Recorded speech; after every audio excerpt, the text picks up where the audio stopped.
Okay guys, welcome back na naman sa aking YouTube channel. No? So another tips and idea para sa mga bagong player dito sa Mir4 Boosting server. Sa ngayon pag-uusapan natin yung regarding saan ba nakukuha yung enhancement na libre. So guys, yung enhancement, unahin na natin agad yan kasi nababasa sa comment section saan nakukuha. Dito guys, kailangan yung mag-enhance. Pwede yan sa codex. Halimbawa may napulot kang item.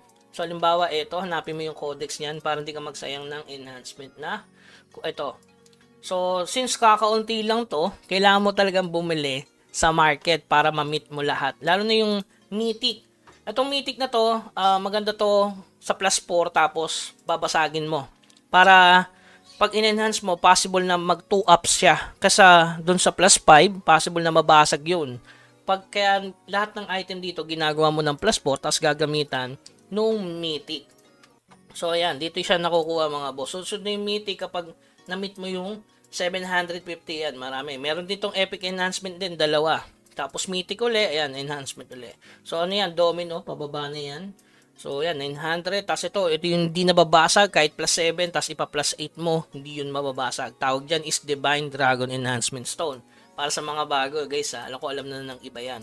So, dyan nakukuha yung epic enhancement na libre. Kung tsatsagain mo, ayan, tsagain mo na lang mga bossing. Okay? So, kadalasan, binibili na lang talaga yan sa market. Dito. So, punta kayo sa, upgrade, tapos enhancement stone. So, mura lang naman yun eh. So, paano ako nagka-gold? Siyempre, meron naman kasi tayo guys na, na, ka-server. O sabihin natin, meron kasi akong account sa ibang, sa ibang region. So, dito makikita yan kung ano yung kasama. Kasi, kung Asia 2, Asia 2 din, B Asia 12. Kung Asia 3, yung B Asia 13. Tapos, kung Asia 1 naman, B Asia 12. No? Para sa boosting. Dito mo makikita kung ano yung kaline nung server na pinasukan mo. Yan, 83. So, nandito yung, syempre, yung aking character. So, alam niyo na yun. Yung tinatawag na pinagbabawal na technique. Ayan. Syempre, alam niyo na yun, guys. Okay?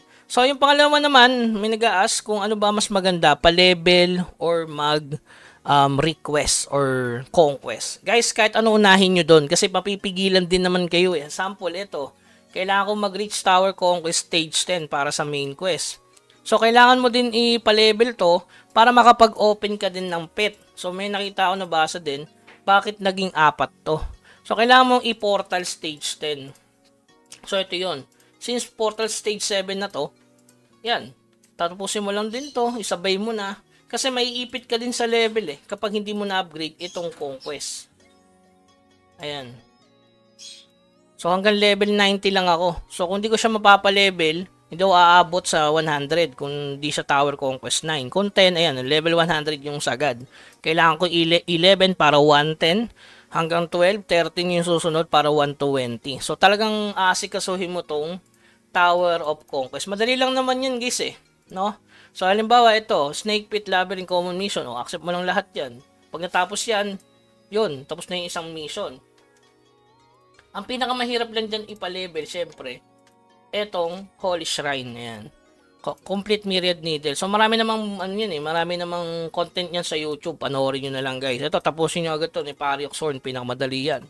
Para maging Portal Stage 5 na kayo at 4 na yung masuot nyo. At saka maganda rin sa Conquest, lalo na itong tower. Kaya hindi ako nag-AFK sa MS eh. Ang dami sausawan dun. Mas maganda ipa-level mo to kasi nadadagdagan yung XP boost. Diba?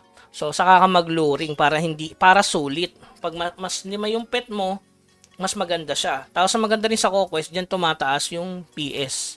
Yan, nag-gold kayo 62, tapos 89k, tapos ganito lang yung item natin. Okay? So, yan muna siguro para sa video to. Unahin nyo muna siyempre yung mga requests. Pwede naman magpa-level. Huwag kayo mag-stack sa MS na puro sausawan lang guys. Mas maganda magpa-level kayo. May mga content ako dyan na kung saan maganda magpa-level. Ito na lang sample. Dito sa Secret Mine 2F. Ayan, dito. Kung makakarating kayo dito, ito pinaka the best. Ayan, hanggang level 80 dyan. Tapos ngayon, ang hangad ko, makapunta sa Heaven's Way. Dito sa Spiritual Center, maganda mga AFK dyan eh. Solid ang dyan, malambot lang, tapos mamalakas ang XP. Okay? So, yun lamang guys, keep grinding hanggang sa muli. Paalam.